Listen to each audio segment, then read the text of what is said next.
प्रेम क्या है? जीना और जानना तो आसान है, लेकिन कहना बहुत कठिन है। जैसे कोई मछली से पूछे कि सागर क्या है, तो मछली कह सकती है यह है सागर, ये रहा, चारों तरफ वही है।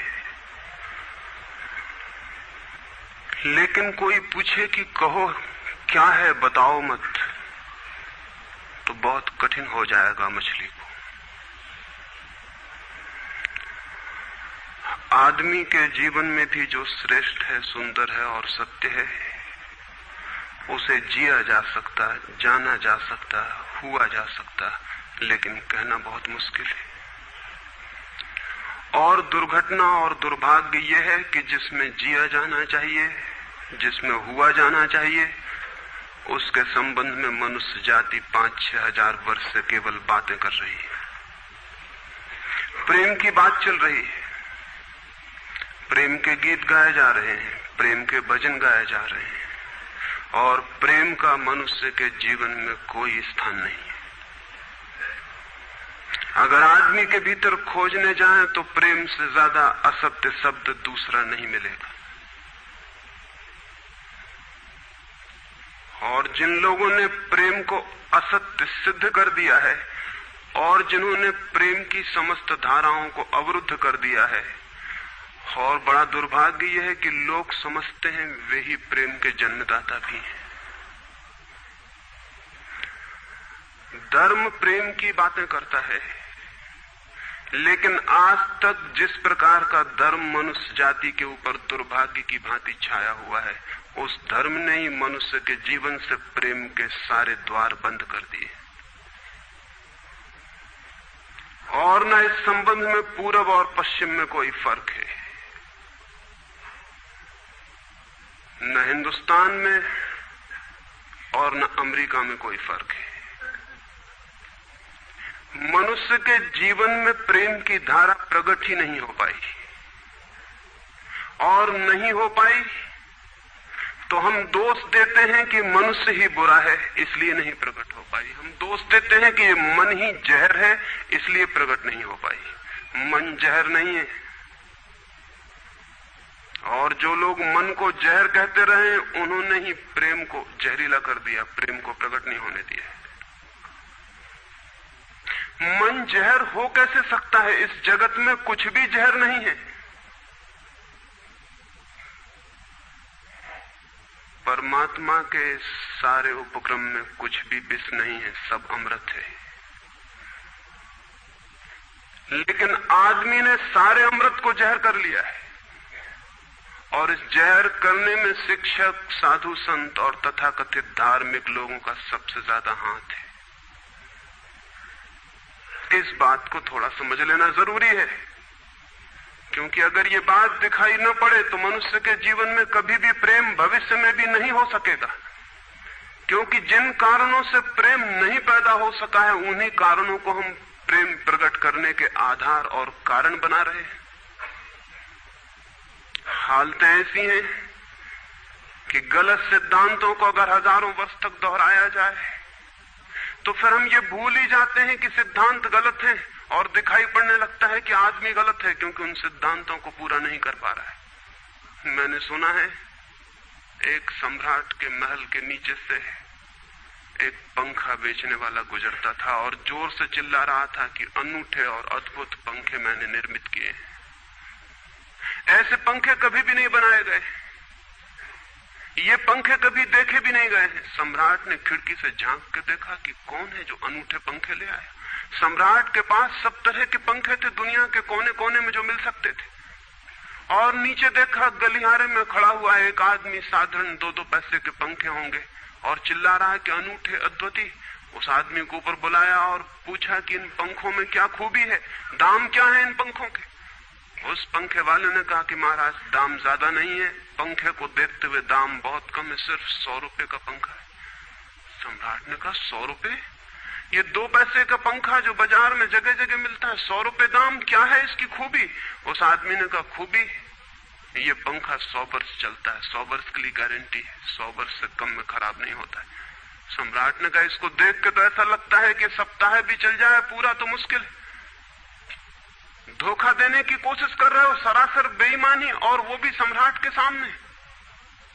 उस आदमी ने कहा, आप मुझे भली भांति जानते हैं, इसी गलिहारे में रोज पंखे बेचता हूं, 100 रुपए दाम है इसके, और अगर 100 वर्ष न चले तो जिम्मेदार मैं हूं, रोज तो नीचे मौजूद होता हूं, और फिर आप सम्राट हैं, आपको धोखा देके जाऊंगा कहां। वो पंखा खरीद लिया गया। सम्राट को विश्वास तो न था, लेकिन आश्चर्य भी था कि यह आदमी सरासर झूठ बोल रहा है, किस बल पर बोल रहा है। पंखा 100 रुपए में खरीद लिया गया और उससे कहा कि 7वें दिन तुम उपस्थित हो जाना। 2-4 दिन में ही पंखे की डंडी बाहर निकल गई, 7वें दिन तो वो बिल्कुल मुर्दा हो गए। लेकिन सम्राट ने सोचा कि शायद पंखे वाला आएगा नहीं, लेकिन ठीक समय पर 7वें दिन वो पंखे वाला हाजिर हो गया। उसने कहा, कहो महाराज। उन्होंने कहा, कहना नहीं है, ये पंखा पड़ा हुआ है टूटा हुआ, ये 7 दिन में ये गति हो गई, तुम कहते 100 वर्ष चलेगा। पागल हो या धोखेबाज, क्या हो? उस आदमी ने कहा कि मालूम होता है आपको पंखा जलना नहीं आता है। पंखा तो 100 वर्ष चलता ही, पंखा तो गारंटीड है। आप पंखा जलते कैसे थे? सम्राट ने कहा, और भी सुनो, अब मुझे ये भी सीखना पड़ेगा कि पंखा कैसे किया जाता है। उस आदमी ने कहा, कृपा करके बताइए कि इस पंखे की गति 7 दिन में ऐसी कैसे बना दी आपने, किस भांति पंखा किया? सम्राट ने पंखा उठा के करके दिखाया कि इस भांति मैंने पंखा किया है। उस आदमी ने कहा, समझ गया, भूल, इस तरह पंखा नहीं किया जाता। सम्राट ने कहा, और क्या रास्ता है पंखा जलने का? उस आदमी ने कहा, पंखा पकड़िए सामने और सिर को हिलाइए। पंखा 100 वर्ष चलेगा, आप समाप्त हो जाएंगे, लेकिन पंखा बचेगा। पंखा गलत नहीं है, आपके जलने का ढंग गलत है। यह आदमी पैदा हुआ है 5-6 हजार या 10 हजार वर्ष की संस्कृति का, यह आदमी फल है, लेकिन संस्कृति गलत नहीं है, यह आदमी गलत है। आदमी मरता जा रहा है रोज, और संस्कृति की दुहाई चलती चली जाती है कि महान संस्कृति, महान धर्म, महान सब कुछ, और उसका ये फल है। आदमी उसी संस्कृति से गुजरा है और ये परिणाम है उसका। लेकिन नहीं, आदमी गलत है, और आदमी को बदलना चाहिए अपने को। और कोई कहने की हिम्मत नहीं उठाता कि कहीं ऐसा तो नहीं है कि 10,000 वर्षों में जो संस्कृति और धर्म आदमी को प्रेम से नहीं भर पाए, वो संस्कृति और धर्म गलत हो। और अगर 10,000 वर्षों में आदमी प्रेम से नहीं भर पाया, तो आगे कोई संभावना है इसी धर्म और इसी संस्कृति के आधार पर कि आदमी कभी प्रेम से भर जाए? 10,000 वर्षों में जो नहीं हो पाया, वो आगे भी 10,000 वर्षों में होने वाला नहीं है, क्योंकि आदमी यही है, कल भी यही होगा। आदमी हमेशा से यही है और हमेशा यही होगा। और संस्कृति और धर्म जिनके हम नारे दिए चले जाते हैं, संतों और महात्माओं की जिनकी दुहाइयां दिए चले जाते हैं, सोचने के लिए हम तैयार नहीं कि कहीं हमारा बुनियादी चिंतन की दिशा ही तो गलत नहीं है। मैं कहना चाहता हूं कि वो गलत है, और गलत सबूत है ये आदमी। और क्या सबूत होता है? एक बीज को हम बोएं और फल जहरीले और कड़वे हों, तो क्या सब सिद्ध होता है? सिद्ध होता है कि वो बीज जहरीला और कड़वा रहा होगा। हालांकि बीज में पता लगाना मुश्किल है कि उससे जो फल पैदा होंगे वो कड़वे पैदा होंगे। बीज में कुछ खोजबीन नहीं की जा सकती। बीज को तोड़ो फोड़ो, कोई पता नहीं चल सकता कि इससे जो फल पैदा होंगे वो कड़वे होंगे। बीज को वो 100 वर्ष लग जाएंगे, वृक्ष होगा, बड़ा होगा, आकाश में फैलेगा, तब फल आएंगे और तब पता चलेगा कि वे कड़वे। 10,000 वर्ष में संस्कृति और धर्म के जो बीज बोए गए हैं, ये आदमी उसका फल है, और ये कड़वा है और घृणा से भरा हुआ है। लेकिन उसी की दुहाई दिए चले जाते हैं हम, और सोचते हैं उससे प्रेम हो जाएगा।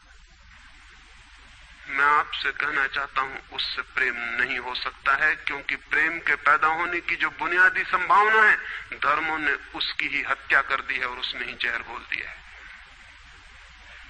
मनुष्य से भी ज्यादा प्रेम पशुओं और पक्षियों में और पौधों में दिखाई पड़ता है। जिनके पास न कोई संस्कृति है न कोई धर्म है।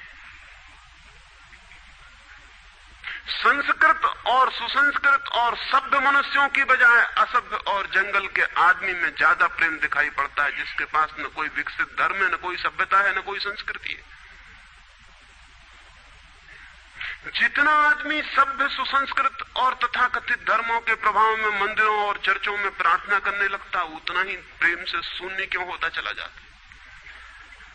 जरूर कुछ कारण है, और दो कारणों पर मैं विचार करना चाहता हूं। अगर वे ख्याल में आ जाएं तो प्रेम के अवरुद्ध स्रोत टूट सकते हैं और प्रेम की गंगा बह सकती है। वो हर आदमी के भीतर है, उसे कहीं से लाना नहीं है। प्रेम कोई ऐसी बात नहीं है कि कहीं खोजने जाना है उसे, वो है, वो प्राणों की प्यास है हर एक के भीतर, वो प्राणों की सुगंध है प्रत्येक के भीतर, लेकिन चारों तरफ से परकोटा है उसके और वो प्रकट नहीं हो पाती। सब तरफ पत्थर की दीवार है और वो झरने नहीं फूट पाते। तो प्रेम की खोज और प्रेम की साधना कोई पॉजिटिव, कोई विधायक खोज और साधना नहीं है कि हम जाएं और कहीं प्रेम सीख लें। एक मूर्तिकार एक पत्थर को तोड़ रहा था, कोई देखने गया था कि मूर्ति कैसे बनाई जाती है। उसने देखा कि मूर्ति तो बिल्कुल नहीं बनाई जा रही, सिर्फ छेनी और हथौड़े से पत्थर तोड़ा जा रहा है। तो उस आदमी ने पूछा कि आप क्या कर रहे हैं, मूर्ति नहीं बनाएंगे? मैं तो मूर्ति का बनना देखने आया हूं, आप तो सिर्फ पत्थर तोड़ रहे हैं। उस मूर्तिकार ने कहा कि मूर्ति तो पत्थर के भीतर छिपी है, उसे बनाने की जरूरत नहीं है, सिर्फ उसके ऊपर जो व्यर्थ पत्थर जुड़ा है उसे अलग कर देने की जरूरत है और मूर्ति प्रकट हो जाएगी। मूर्ति बनाई नहीं जाती, मूर्ति सिर्फ आविष्कृत होती है, डिस्कवर होती है, अनावृत होती है, उगाड़ी जाती है। मनुष्य के भीतर प्रेम छिपा है, सिर्फ उगाड़ने की बात है, उसे पैदा करने का सवाल नहीं है, अनावृत करने की बात है। कुछ है जो हमने ऊपर से ओढ़ा हुआ है, जो उसे प्रकट नहीं होने देता। एक चिकित्सक से जाके आप पूछें कि स्वास्थ्य क्या है, और दुनिया का कोई चिकित्सक नहीं बता सकता कि स्वास्थ्य क्या है। बड़े आश्चर्य की बात है, स्वास्थ्य पर ही तो सारा चिकित्सा शास्त्र खड़ा है, सारी मेडिकल साइंस खड़ी है, और कोई नहीं बता सकता कि स्वास्थ्य क्या है। लेकिन चिकित्सक से पूछें कि स्वास्थ्य क्या है, तो वो कहेगा बीमारियों के बाबत हम बता सकते हैं कि बीमारियां क्या हैं, उनके लक्षण हमें पता है, एक एक बीमारी का अलग अलग परिभाषा हमें पता है। स्वास्थ्य का हमें कोई भी पता नहीं है। इतना हम कह सकते हैं कि जब कोई बीमारी नहीं होती तो जो होता है वो स्वास्थ्य है। स्वास्थ्य तो मनुष्य के भीतर छिपा है, इसलिए मनुष्य की परिभाषा के बाहर है। बीमारी बाहर से आती है, इसलिए बाहर से परिभाषा की जा सकती है। स्वास्थ्य भीतर से आता है, उसकी कोई परिभाषा नहीं की जा सकती। इतना ही हम कह सकते हैं कि बीमारियों का अभाव स्वास्थ्य है। लेकिन ये स्वास्थ्य की कहां परिभाषा हुई? स्वास्थ्य के संबंध में तो हमने कुछ भी ना कहा कि बीमारियां नहीं है, तो बीमारियों के संबंध में कहा। सच ये है कि स्वास्थ्य पैदा नहीं करना होता, या तो छिप जाता है बीमारियों में, या बीमारियां हट जाती हैं तो प्रकट हो जाता है। स्वास्थ्य हम में है, स्वास्थ्य हमारा स्वभाव है, प्रेम हम में है, प्रेम हमारा स्वभाव है। इसलिए ये बात गलत है कि मनुष्य को समझाया जाए कि तुम प्रेम पैदा करो। सोचना यह है कि प्रेम पैदा क्यों नहीं हो पा रहा है, बाधा क्या है, अड़चन क्या है, कहां रुकावट डाल दी गई। अगर कोई भी रुकावट ना हो तो प्रेम प्रकट होगा ही, उसे सिखाने की और समझाने की कोई भी जरूरत नहीं है। अगर मनुष्य के ऊपर गलत संस्कृति और गलत संस्कार की धाराएं और बाधाएं न हो तो हर आदमी प्रेम को उपलब्ध होगा ही, ये अनिवार्यता है। प्रेम से कोई बच ही नहीं सकता, प्रेम स्वभाव है। गंगा बहती है हिमालय से, बहेगी गंगा, उसके प्राण है, उसके पास जल है, वो बहेगी और सागर को खोज ही लेगी। न किसी पुलिस वाले से पूछेगी, न किसी पुरोहित से पूछेगी कि सागर कहां है। देखा किसी गंगा को चौरस्ते पर खड़े होकर पूछते कि सागर कहां है? उसके प्राणों में है छिपी सागर की खोज और ऊर्जा है, तो पहाड़ तोड़ेगी, मैदान तोड़ेगी और पहुंच जाएगी सागर तक। सागर कितने ही दूर हो, कितना ही छिपा हो, खोज ही लेगी। और कोई रास्ता नहीं है, कोई गाइड बुक नहीं है कि जिससे पता लगा ले कि कहां से जाना है, लेकिन पहुंच जाती है। लेकिन बांध बांध दिए जाएं, चारों तरफ परकोटे उठा दिए जाएं, प्रकृति की बाधाओं को तोड़ के तो गंगा सागर तक पहुंच जाती है, लेकिन अगर आदमी की इंजीनियरिंग की बाधाएं खड़ी कर दी जाएं तो हो सकता है गंगा सागर तक न पहुंच पाए। ये भेद समझ लेना जरूरी है। प्रकृति की कोई भी बाधा असल में बाधा नहीं है, इसलिए गंगा सागर तक पहुंच जाती है, हिमालय को काट के पहुंच जाती है। लेकिन अगर आदमी ईजाद करे, इंतजाम करे, तो गंगा को सागर तक नहीं भी पहुंचने दे सकता है। प्रकृति का तो एक सहयोग है, प्रकृति तो एक हार्मनी है। वहां जो बाधा भी दिखाई पड़ती है वो भी शायद शक्ति को जगाने के लिए चुनौती है। वहां जो विरोध भी दिखाई पड़ता है वो भी शायद भीतर प्राणों में जो छिपा है उसे प्रकट करने के लिए बुलावा है। वहां शायद कोई बाधा नहीं है। वहां हम बीज को दबाते हैं जमीन में, दिखाई पड़ता है कि जमीन की एक परत बीज के ऊपर पड़ी है, बाधा दे रही, लेकिन वो बाधा नहीं दे रही। अगर वो परत ना होगी तो बीज अंकुरित भी नहीं हो पाएगा। ऐसे दिखाई पड़ता है कि एक परत जमीन की बीज को नीचे दबा रही है, लेकिन वो परत दबा इसलिए रही है ताकि बीज दबे, गले और टूट जाए और अंकुर बन जाए। ऊपर से दिखाई पड़ता है वो जमीन बाधा दे रही, लेकिन वो जमीन मित्र है और सहयोग कर रही बीज को प्रकट करने में। प्रकृति तो एक हार्मनी है, एक संगीतपूर्ण लयबद्धता है, लेकिन आदमी ने जो जो निसर्ग के ऊपर इंजीनियरिंग की है, जो जो उसने अपने यांत्रिक धारणाओं को ठोंकने की और बिठाने की कोशिश की है, उससे गंगाएं रुक गई हैं, जगह जगह अवरुद्ध हो गई हैं। और फिर आदमी को दोष दिया जाता है। किसी बीज को दोष देने की जरूरत नहीं है। अगर वो पौधा न बन पाए तो हम कहेंगे कि जमीन नहीं मिली होगी, ठीक, पानी नहीं मिला होगा, ठीक, सूरज की रोशनी नहीं मिली होगी, ठीक, लेकिन आदमी के जीवन में खिल न पाए फूल प्रेम का तो हम कहते हैं तुम हो जिम्मेवार। और कोई नहीं कहता कि भूमि ना मिली होगी, ठीक, पानी ना मिला होगा, ठीक, सूरज की रोशनी ना मिली होगी, ठीक, इसलिए यह आदमी का पौधा अवरुद्ध रह गया, विकसित नहीं हो पाया, फूल तक नहीं पहुंच पाया। मैं आपसे कहना चाहता हूं कि बुनियादी बाधाएं आदमी ने खड़ी की हैं। प्रेम की गंगा तो बह सकती है और परमात्मा के सागर तक पहुंच सकती है। आदमी बना उसलिए है कि वो बहे और प्रेम बहे और परमात्मा तक पहुंच जाए, लेकिन हमने कौन सी बाधाएं खड़ी कर दी? पहली बात, आज तक मनुष्य की सारी संस्कृतियों ने सेक्स का, काम का, वासना का विरोध किया है। इस विरोध ने मनुष्य के भीतर प्रेम के जन्म की संभावना तोड़ दी, नष्ट कर दी। इस निषेध ने, क्योंकि सच्चाई यह है कि प्रेम की सारी यात्रा का प्राथमिक बिंदु काम है, सेक्स है। प्रेम की यात्रा का जन्म गंगोत्री, जहां से गंगा पैदा होगी प्रेम की, वो सेक्स है, वो काम है। और उसके सब दुश्मन है, सारी संस्कृतियां और सारे धर्म और सारे गुरु और सारे महात्मा। तो गंगोत्री पर ही चोट कर दी, वहीं रोक दिया। पाप है काम, अधम है काम, जहर है काम। और हमने सोचा भी नहीं कि काम की ऊर्जा ही, सेक्स एनर्जी ही अंततः प्रेम में परिवर्तित होती और रूपांतरित होती।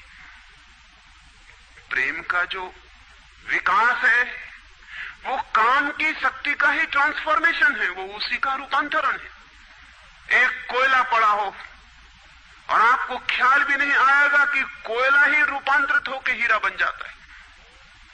हीरे और कोयले में बुनियादी रूप से कोई भी फर्क नहीं है। हीरे में भी वही तत्व हैं जो कोयले में है, और कोयला हजारों वर्ष की प्रक्रिया से गुजर के हीरा बन जाता है, लेकिन कोयले की कोई कीमत नहीं है। उसे कोई घर में रखता भी है तो ऐसी जगह जहां दिखाई न पड़े, और हीरे को लोग छातियों पर लटका के घूमते हैं कि वो दिखाई पड़े। और हीरा और कोयला एक ही है, लेकिन कोई दिखाई नहीं पड़ता कि इन दोनों के बीच अंतर संबंध है, एक यात्रा है। कोयले की शक्ति ही हीरा बनती है, और अगर आप कोयले के दुश्मन हो गए, जो कि हो जाना बिल्कुल आसान है क्योंकि कोयले में कुछ भी नहीं दिखाई पड़ता, तो हीरे के पैदा होने की संभावना भी समाप्त हो गई, क्योंकि कोयला ही हीरा बन सकता था। सेक्स की शक्ति ही, काम की शक्ति ही प्रेम बनती है, लेकिन उसके विरोध में सारे दुश्मन हैं उसके, अच्छे आदमी उसके दुश्मन हैं। और उसके विरोध ने प्रेम के अंकुर भी नहीं फूटने दिए, और जमीन से प्रथम से पहली सीढ़ी से नष्ट कर दिया भवन को। फिर वो हीरा नहीं बन पाता कोयला, क्योंकि उसके बनने के लिए जो स्वीकृति चाहिए, जो उसका विकास चाहिए, जो उसको रूपांतरित करने की प्रक्रिया चाहिए, उसका सवाल ही नहीं उठता। जिसके हम दुश्मन हो गए, जिसके हम शत्रु हो गए, जिससे हमारी द्वंद्व की स्थिति बन गई और जिससे हम निरंतर लड़ने लगे, अपनी ही शक्ति से आदमी को लड़ा दिया गया है, सेक्स की शक्ति से आदमी को लड़ा दिया गया है। और शिक्षाएं दी जाती हैं कि द्वंद्व छोड़ना चाहिए, कॉन्फ्लिक्ट छोड़नी चाहिए, लड़ना नहीं चाहिए। और सारी शिक्षाएं बुनियाद में सिखा रही हैं कि लड़ो, मन जहर है तो मन से लड़ो, जहर से तो लड़ना पड़ेगा। सेक्स पाप है तो उससे लड़ो। और ऊपर से कहा जा रहा है कि द्वंद्व छोड़ो। जिन शिक्षाओं के आधार पर मनुष्य द्वंद्व से भर रहा है, वही शिक्षाएं दूसरी तरफ कह रही हैं कि द्वंद्व छोड़ो। एक तरफ आदमी को पागल बनाओ और दूसरी तरफ पागल खाने खोलो कि उनका इलाज करना है।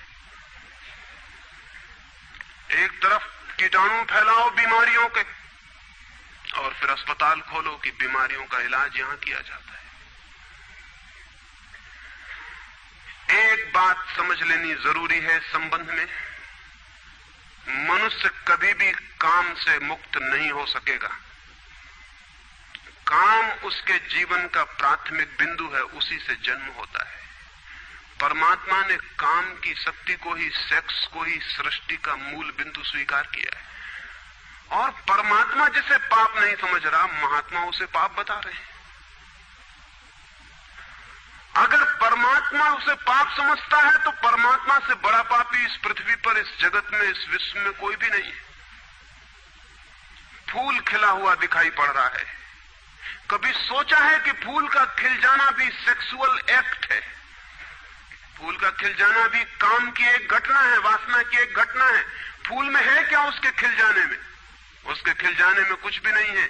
वे बिंदु हैं, पराग के, वीरी के कण हैं, जिन्हें तितलियां उड़ा के दूसरे फूलों पे ले जाएंगी और नया जन्म देंगी। एक मोर नाच रहा है और कवि गीत गा रहे हैं, और संत भी देख के प्रसन्न होंगे, लेकिन उन्हें ख्याल नहीं कि नृत्य एक सेक्सुअल एक्ट है। मोर पुकार रहा है अपनी प्रेयसी को या अपने प्रेमी को, वो नृत्य किसी को रिझाने के लिए। पपीहा गीत गा रहा है, कोयल बोल रही है। एक आदमी जवान हो गया है, एक युवती सुंदर होकर विकसित हो गई है। वो सब की सब सेक्सुअल एनर्जी की अभिव्यक्तियां हैं। वो सब का सब काम का ही रूपांतरण है। वो सब का सब काम की ही अभिव्यक्ति, काम की ही अभिव्यंजना है। सारा जीवन, सारी अभिव्यक्ति, सारी फ्लावरिंग काम की है। और उस काम के खिलाफ संस्कृति और धर्म आदमी के मन में जहर डाल रहे हैं, उससे लड़ाने की कोशिश कर रहे हैं। मौलिक शक्ति से मनुष्य को उलझा दिया है लड़ने के लिए, इसलिए मनुष्य दीनहीन, प्रेम से रिक्त और थोथा और ना कुछ हो गया है। काम से लड़ना नहीं है, काम के साथ मैत्री स्थापित करनी है और काम की धारा को और ऊंचाइयों तक ले जाना है। किसी ऋषि ने किसी वधू को, 9 वर और वधू को आशीर्वाद देते हुए कहा था कि तेरे 10 पुत्र पैदा हों और अंततः तेरा पति तेरा 11वां पुत्र हो जाए।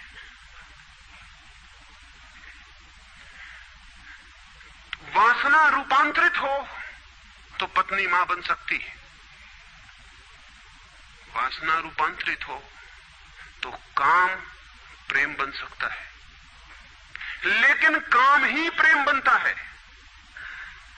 काम की ऊर्जा ही प्रेम की ऊर्जा में विकसित होती है, फलित होती है। लेकिन हमने मनुष्य को भर दिया है काम के विरोध में। इसका परिणाम यह हुआ कि प्रेम तो पैदा नहीं हो सका, क्योंकि वो तो आगे का विकास था, काम की स्वीकृति से आता। प्रेम तो विकसित नहीं हुआ, और काम के विरोध में खड़े होने के कारण मनुष्य का चित्त ज्यादा से ज्यादा कामुक और सेक्सुअल होता चला गया।